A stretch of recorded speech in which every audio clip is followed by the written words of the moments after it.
Hello guys, welcome back to my YouTube channel. Today I have with me Christabel, and she's also going to share with us her visa interview experience way back in Ghana and how she was supposed to come in fall, but something actually happened and she came for the spring semester. So you don't want to go anywhere. If this is your first time, you want to subscribe to this channel and share the link and also hit on the like button. So Christabel, thank you for honoring my invitation. Can you tell us more about yourself and what you're currently doing? Hi, my name is Christabel AJ, and I'm from Ghana. I am in Eastern Washington University. I'm in my second year of graduate school, and I'm reading Master of Urban and Regional Planning. Which year did you leave Ghana and what motivated you to come to the US to pursue a master's degree? So I left Ghana in December 2022, and then I've been here I came here to school, and the reason or the motivation for me coming here was simply to add more value to my education, do something outside my field. I've schooled in Ghana for all my life, and so I wanted a new territory, a new environment that also has a different feel, a different culture, a different experience to add to my education and my professional experience. And so that's why I came to the US. And in addition to that, there was other things that this program offers that I knew I wasn't going to find it in where I was originally. And so that was one of the reasons why I came. So that was what motivated me to come here.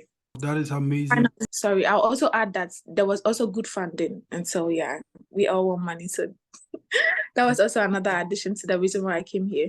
Yeah, I think it's very, very necessary because in Ghana, even if you don't have funding, going for your visa interview becomes very difficult. So I think that is very strategic. So fast forward, you got motivated because the program you wanted to do, you couldn't find it, let's say, in any university in Ghana.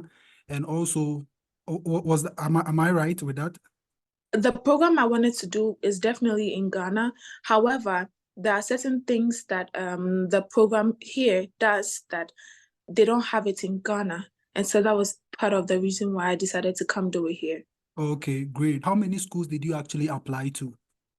So I did apply to about 6 schools, and I had admission in all of them, and I had funding in all of them. However, I just decided to choose this because other fundings were like 75%, others were 80%, but this one was like 100% in addition to health insurance. And so that was the reason why I decided to choose Eastern Washington University. Oh, okay. Okay. So it means with the full funding at Eastern Washington, it means it had no deficit, right? No, I did not have any deficit. Oh, okay. Great. When you had the CIS funding, did you move forward getting like I-20 from all the six, or you just got the I-20 from just Eastern Washington University? So I got the I-20 just from Eastern Washington University because I was certain that this was where I was coming to. And so I just took that from Eastern Washington University. That was around what time, and when did you start filing for your documents to maybe apply for a visa interview date in Ghana, which I know is very difficult to get? So that was that's probably May, June, because my admission was in August. My admission was supposed to be a fall admission. Yeah. However, my funding was going to be available in the spring, which is January. So before I got my I-20, my admission letter indicated that I was supposed to come in September. However, my funding was in January. And so I spoke to the Global Studies Director and my supervisor, and they were willing to move my admission to January to reflect what I was supposed to get so that it will be consistent with the funding. So I don't come here and pay for my own tuition because that would be something hard to do.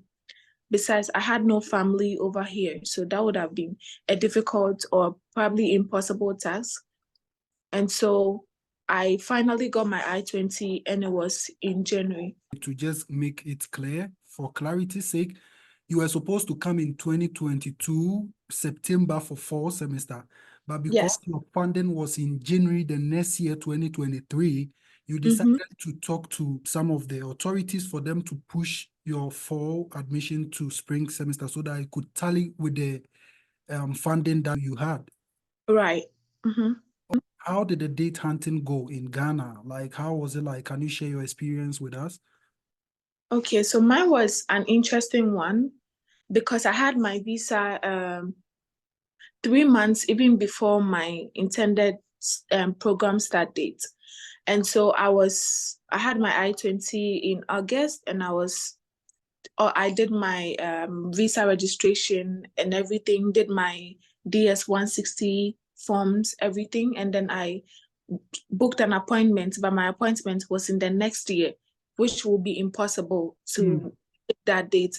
And so I reached out for emergency, but mine was 3 months. And so my emergency was quite tricky. So I was still waiting for my emergency to be approved, but I always keep searching. And then one night, I usually pray, and then after praying, because I was praying about my admission and all that. So one night after praying, I just went online, and instantly September 8th was there. And I was like, oh my God. So I just chose that day. And then that was it. Yeah. Was it still in 2022 or? It was 2022, September 8th. And it wasn't even under my emergency because my emergency had not yet been approved. I'm trying to put myself in your shoes, how you are going to feel at that particular point in time. Your emergency date wasn't approved and you go on to the portal to get a date. Like that is really, Yeah, that was so surreal because the dates that I got was just 2 days away, and I didn't have my service fee paid yet, and I had not even submitted my DS-160 yet, and I was supposed to do that in 2 days and come for my visa interview, and so that was quite an experience I had there. So why did you delay with the service payment and the DS-160 submission? Was there any reason to that? I guess it was because I had 3 months before school started, and I wasn't sure when my date will come. And I guess sometimes kind of unbelief sets in that what if I don't get it? What if I'll have to defer my service fee for the next year? Because if you have a service fee, it's valid for a whole year Yeah. and you can use it again. But then probably there was some kind of unbelief over there, and there was some kind of last minute students association kind of attitude over there too. So maybe all those things accounted for it. Yeah. Well, but is it like always advisable to submit your DS-160 48 hours before your interview? That is something a lot of people talk about, and I don't know if you have anything to say about that. No, I will advise people to submit their DS-160 on time because it is very important to be sure that you submitted it on time and that you have everything set. Because sometimes you need to be sure that the document is intact, all your documents are intact because you need to have your things set. I'm gonna use someone's story. I just hope it's okay because the Yeah. person, I don't know how late the person did their application or did their submissions. However, they had a mistake with their receipts. The barcode on one of the receipts was different from the barcode on another receipt. And that was another reason for their whole visa thing to not go through. And so you want to do everything on time to be certain that you have everything intact, to be able to check your documents ahead of time. And even if there's any mistake and you have to start over, and even if there's any mistake and you have to reach out to the embassy, you can also do that on time. And so I advise people to start on time, finish their DS-160 on time.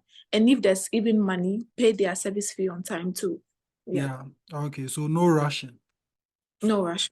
No rush. Okay, so now you got your date somewhere in September. You had to go to Ghana Embassy for your visa interview. And that is what I'm very much interested in. The eve of the event or the night before your interview. How was the feeling like? Can you share with us how you were feeling? I was kind of nervous a little, and then I was running around doing other errands.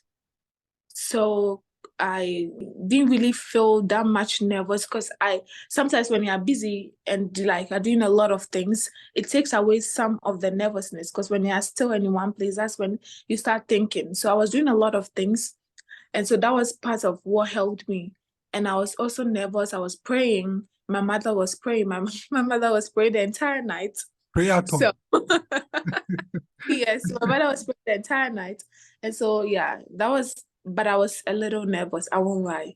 The D-Day, you had to go for your visa interview. What time was it? So my time was 8:30 on it's 8 a.m. So 8 a.m. in the morning. And I got to the place around 6 because I wanted to be there on time. And I was waiting. I took my documents and everything in a in a clear bag.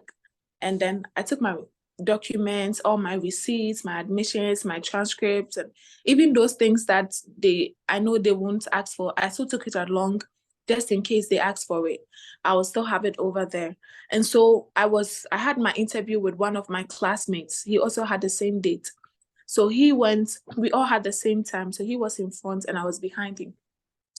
So we went inside, we got through the security, we got inside, we were asked to sit down, they checked our documents. That was then that I remembered that when I was taking my documents out of my clear bag, I left my MRV fee receipt with the guy outside. That's a key. You just pause there a minute. So I just wanted to reiterate what you said with the documents. I'll be making a video where I'll be sharing with my viewers the kind of documents they can take there. But it is always advisable to take all documents that you think are very necessary, your birth cert, your passport, every document you think that you can take there, just take Yeah. it in that day, because you don't want to go, they ask for something you don't have. But you want to go prepared and have all your documents in place, and maybe you go and they might not even ask for some of them, and maybe you had brought it to the event, which is really going to be very helpful. I left that receipt in the envelope, unfortunately. And so when I was seated, I told the man that I want to go back because I left my MRV fee receipt, but then it was impossible because it was a queue. And once you get inside, I don't know if you are not allowed to go out or something, but I wasn't allowed to go. And so that started like Yeah, in bringing my a head pressure. already. Hmm. And I was just praying. So one thing I said was that God doesn't save with multitudes. So Hmm. if he doesn't save with multitude, he should help me even without my MRV fee receipt.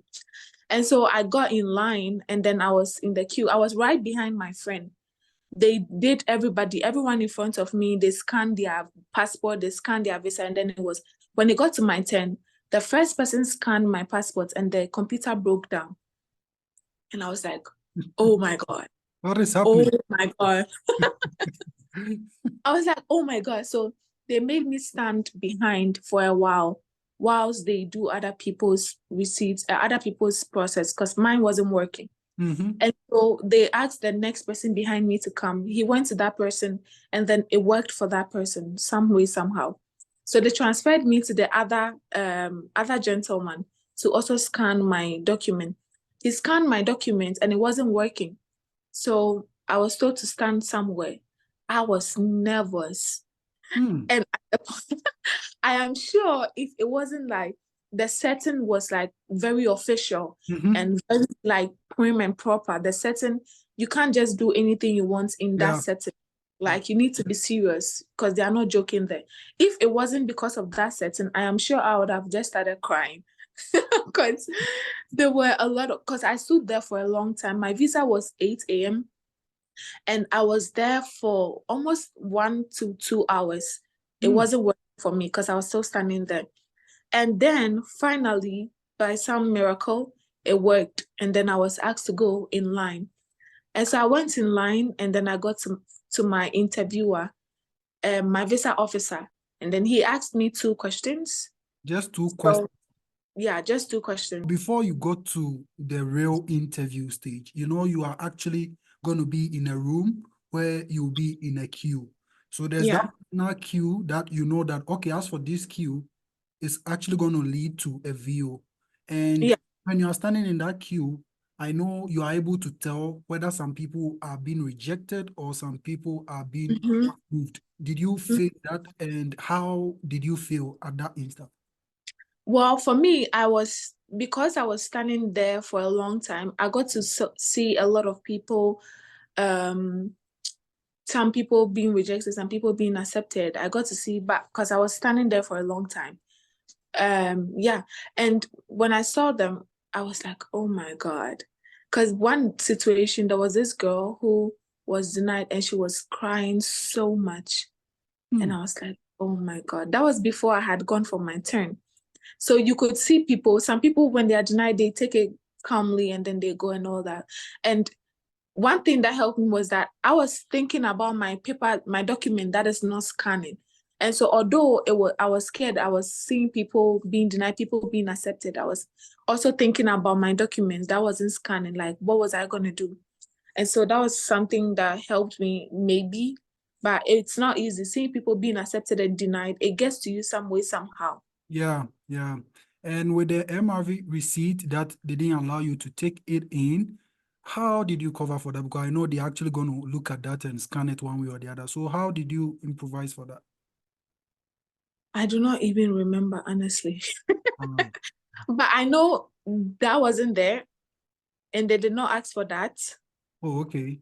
Maybe they did.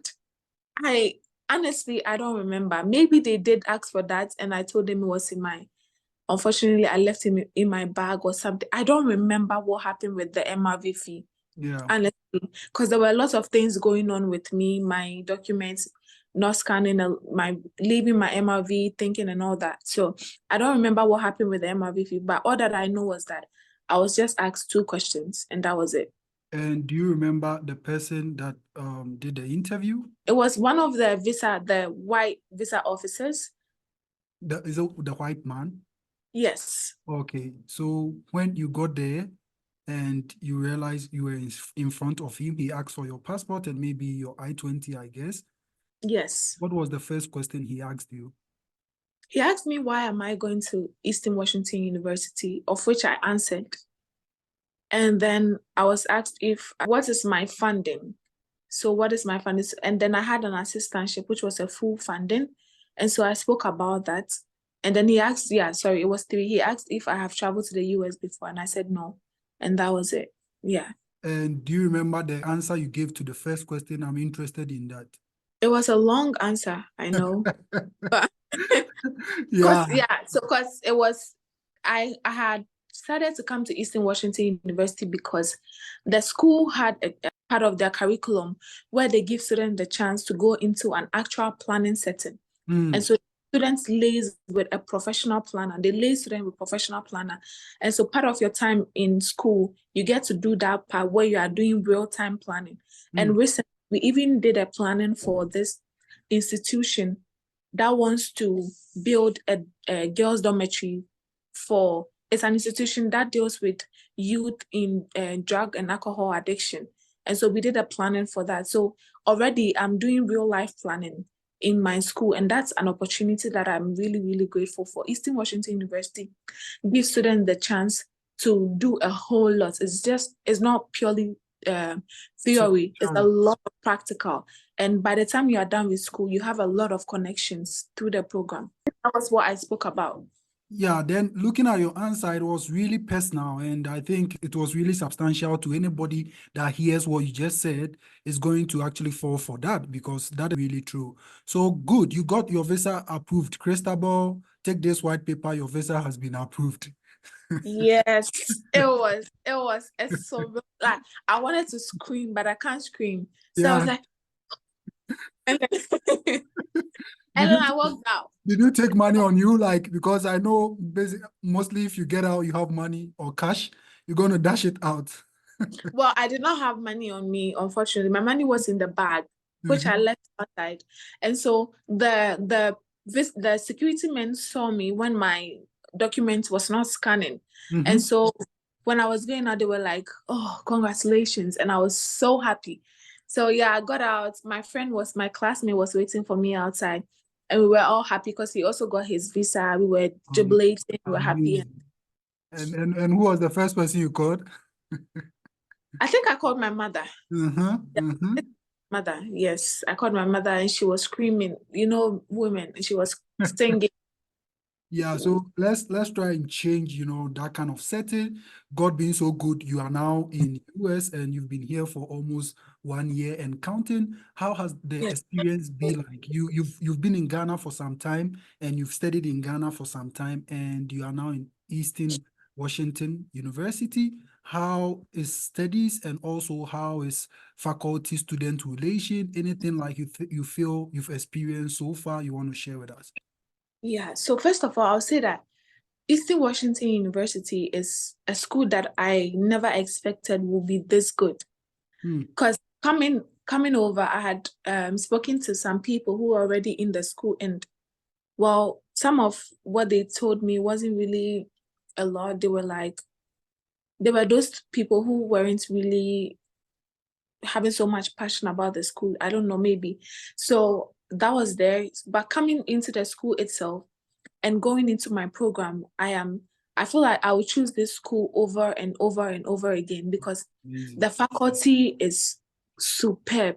Hmm. Like I've met faculties who are, well, I've met some people in UCC who are great, but this faculty, they are so understanding, so helpful. For an international student, the opportunities that they give me, it's mind blowing. Hmm. I have publication now. Even before I entered my second year of graduate school, I already have a publication. And this is an opportunity that a faculty gave me. And so this school is really like open to helping students. The faculty is really open to helping students.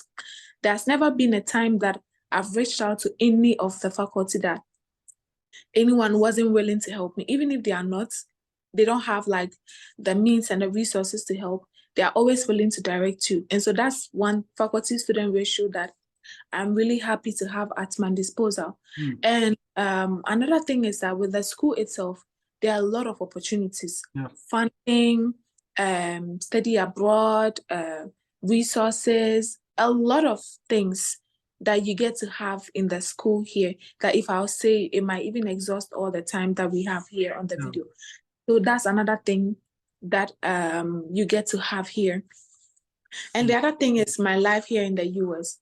Funny enough, I've had a lot of funny experiences Mm-hmm. coming in the Any US. cultural shocks?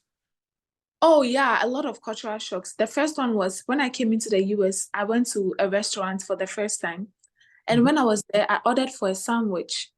And the lady came. So, well, I ordered for a sandwich and then it was on a board and then it had numbers. Yeah. And so I was trying to act all posh, all US, all Mm-hmm. Mm-hmm. like I know what I'm doing, but I knew nothing. And so the lady asked me what I want, and I'm like, oh, give me number one. Yeah. And the lady was like, okay. And they brought this sandwich and it was bread and leaves. I'm like, ah. What is this? It was crazy. And I was smiling. I was like, and then I took it and I went out. And then the second thing was when I went to another restaurant and they're like, do you have allergies? And Mm-hmm. I'm like, me, Ghanaian, allergy. Mm-mm. Not in our dictionary. No. So that was also a funny thing. And when I saw people having like dogs that they put coats on, Mm-hmm. like they coats for their dogs and their dogs are in their armpits and they're going all like cute and adorable. I'm like, oh my God. What is Yeah, so this? those are some of the cultural shocks, like things that I saw differently here. And some of the funny experiences was that I got lost on my bus a lot of times. Mm-hmm. Because here, every bus has a number, and every number is going to a particular destination. I had no idea. And so when I was standing outside, any bus that comes, I'll just jump inside. And then I got lost a lot of times here in the US. So I finally figured my way out. So those were some of the funny experiences that I had here. But overall, it has been great. God being so good, I haven't had any racism come my way. That is one good thing that I'm grateful to God for. Yeah. Mm. And also back home, looking at the time difference, how are you able to catch up with the family? Because I know maybe you're going to lead family like 6 hours, 7 hours. So how do you talk to mom and other family members? So yeah, I do a lot of WhatsApp. I do a lot of WhatsApp chats with them. So with them, I usually talk around morning here, which is evening in their time, Okay. or sometimes midnight here, which is morning in their time. So we find a way of doing that. So a lot of WhatsApp calls, WhatsApp video calls, and WhatsApp stuff. Yeah. Yeah. And this is going to be my last question, actually. What advice do you have for prospective students that are wishing to apply for graduate school, maybe especially to your school and your program? What advice do you think you can give to prospective students? First advice I'll give to you is that start. Don't feel like it's a lot of process, because I know that a lot of people feel that these study abroad process is like huge, it's so much involving, it's tedious, Yeah. it's burdensome and all that, but just start, because it's really simple process. Once you get into starting it, once you get into doing it, you realize that, oh, this is actually doable. And so I advise them to start. I also advise them to reach out to program directors, program coordinators, speak to them, make sure they have all information that they need before they start the process, because usually the program coordinators have more information on whether funding is available, whether they are even taking a lot of students in the quarter or in the semester, or whether the students even qualifies based on the documents they attach to their email. And so speak to people, speak to existing students, speak to faculty, speak to program directors, speak to anyone that you will be able to speak to, and get a sense of the program and get a sense of the department or the school that you're trying to apply to. And overall, have faith, pray. Because I believe this process is entirely on God's grace and the favor of God. I won't say human efforts don't count. Yeah, human efforts counts, but it's definitely by faith and by the favor of God. So pray, believe in God, and just do it. Yeah, so you mean you didn't even involve any agent? You did everything, SOP writing, code emailing, everything on your own, right? Yes, I did. And I had assistance from a friend who had already applied. So he, Mr. Eric Asan, he helped me a lot with my SOP and all that, but I did the rest myself. No agents, nothing. Yeah, thank you, Christabel, for honoring today's section. I'm Yeah, really glad I had opportunity to talk to you. So maybe in future we will connect and do another interview. Yeah, it was great being here as well. yeah.